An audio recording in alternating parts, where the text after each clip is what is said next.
ومن أحسن قولا ممن دعا إلى الله وعمل صالحا وقال إنني من المسلمين.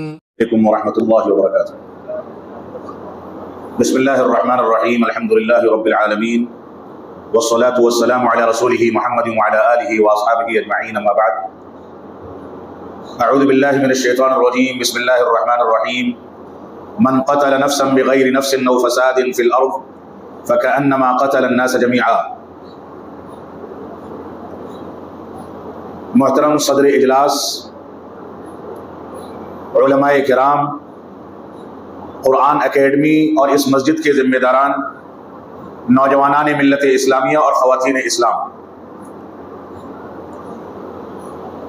جو موضوع میرے لیے منتخب کیا گیا ہے وہ در حقیقت ایسا موضوع نہیں ہے جس پر ہم بار بار یہ بات کہیں کہ ہمارا تعلق دہشت گردی سے نہیں ہے.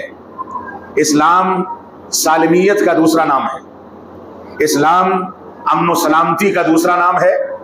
اسلام کو ماننے والے کچھ بگڑے ہوئے دہشت گرد ہو جائیں، سرکشی کا راستہ اختیار کر لیں تو اس کی وجہ سے اسلام کے چہرے پر کوئی داغ نہیں آتا.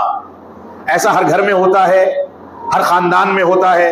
کسی ایک شخص کے بگاڑ کی وجہ سے پورے مشن کو بدنام نہیں کیا جا سکتا. لیکن کیونکہ موجودہ وقت کا یہ سلگتا ہوا موضوع ہے اور بار بار نشانہ مسلمانوں اور اسلام کو بنایا جاتا ہے، اس وجہ سے موجودہ حالات کے تناظر میں تھوڑی سی گفتگو کرنے کی جرأت کر رہا ہوں. اللہ رب العالمین ہم کو قرآن و سنت کے مطابق امن و سلامتی کی اہمیت اور شدت پسندی، انتہا پسندی اور دہشت گردی کی مذمت اور قباحت کو سمجھنے کی توفیق عطا فرمائے. یہ ایک سلگتا ہوا موضوع اس وقت میں اس وجہ سے بھی ہے کہ ابھی ماضی قریب میں ہمارے وطن عزیز کے کشمیر کے علاقے پہلگام میں ایک دہشت گردانہ حملہ ہوا، جس کے نتیجے میں پوری دنیا ابل پڑی. ہندوستان کے مختلف خطوں سے سب سے پہلے ہمارے کشمیری بھائیوں نے آگے آ کر کے اپنی انسانیت کا، اپنی شرافت کا، امن و سلامتی کا ثبوت پیش کیا، لوگوں کی خدمت کی، جانیں بچائیں اور دنیا کے سامنے یہ پیغام دیا کہ جو سیاحت کرنے کے لیے لوگ آتے ہیں ان کے ساتھ چھیڑ چھاڑ کی اجازت نہیں دی جا سکتی. تو یہ پہلگام کے حملے کے نتیجے میں، اس کے تناظر میں یہ موضوع مزید سلگ گیا اور اس کو بار بار بعض انتہا پسندوں نے، غلط انداز کی فکر رکھنے والوں نے، بعض غلط انداز کا پروپیگنڈا کرنے والوں نے، بعض میڈیا کے چینلوں نے بار بار مسلمانوں کی طرف پھر سے اس کو گھمانے کی کوشش کی. جو کوشش بے سود تھی، فضول تھی، اس کا حقیقت سے کوئی تعلق نہیں تھا.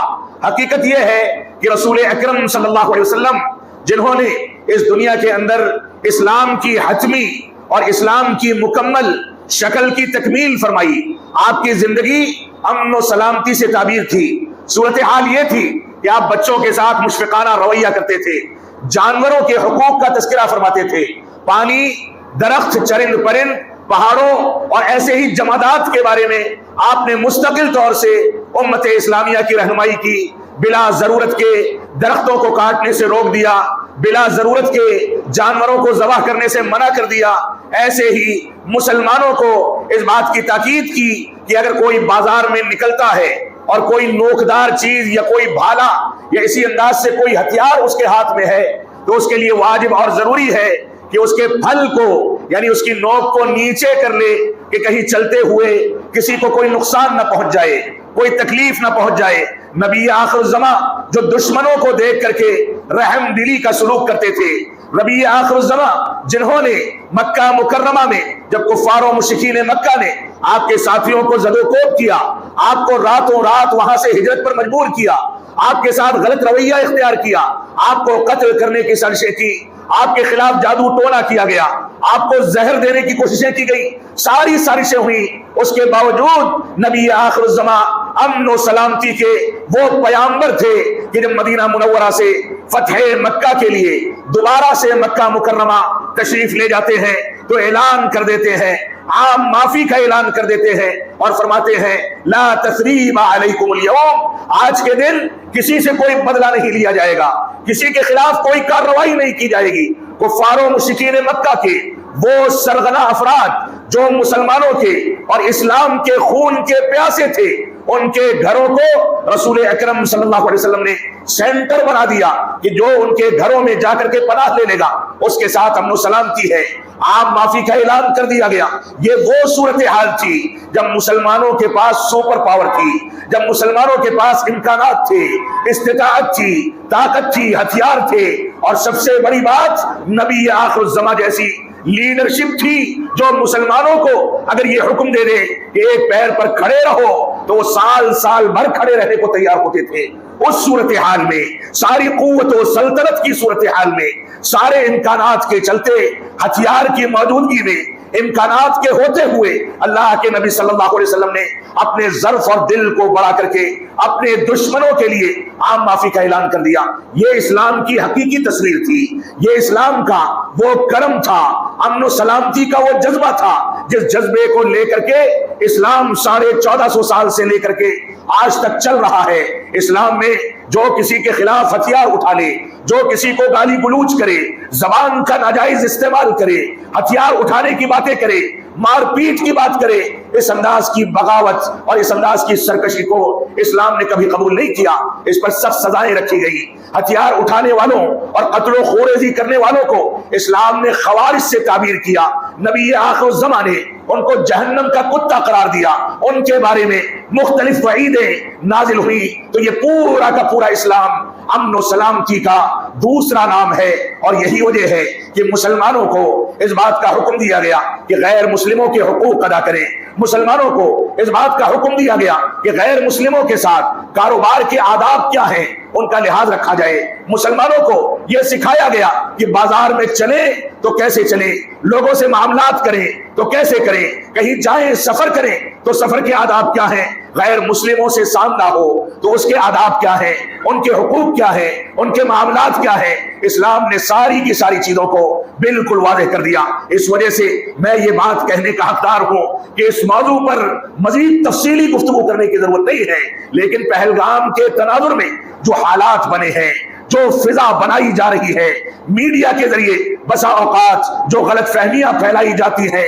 غلط انداز کی باتیں پیش کی جاتی ہیں، مسلمانوں کی، مسلمان نوجوانوں کی، مسلمان علماء کی یہ ذمہ داری ہے کہ ذہن کو صاف کریں، حجت قائم کرنے کے لیے ان لوگوں سے ڈائیلاگ کا راستہ کھولا جائے، بات چیت کا راستہ کھولا جائے، ملاقاتیں کی جائیں، ان کو بلا کر کے ان کا ذہن صاف کیا جائے، ان کو بلا کر کے ان کی مہمان نوازی کی جائے، ہدیے، تحفے، تحائف کا تبادلہ کیا جائے، ان کے ساتھ تعامل کر کے اسلام کی صحیح شکل ان کے سامنے پیش کرنے کی کوشش کی جائے۔ یہ عجیب و غریب اتفاق ہے کہ 1947 میں ملک کی تقسیم کے نام پر جو پڑوسی ملک کو وجود دیا گیا، بعض نام نہاد مسلمانوں نے اس کو اسلام کا رنگ دے دیا، جبکہ اس ملک کے بننے کے بعد پہلے ہی دن وہاں پر نقاب اور حجاب کو آگ لگا دی گئی، وہاں اس بات کا اعلان کر دیا گیا کہ یہاں اسلامی احکامات کی کوئی گنجائش نہیں۔ اور آپ دیکھیں بڑی عجیب و غریب بات ہے، اس کو کہا جاتا ہے کہ اسلامی جمہوریہ پاکستان ہے،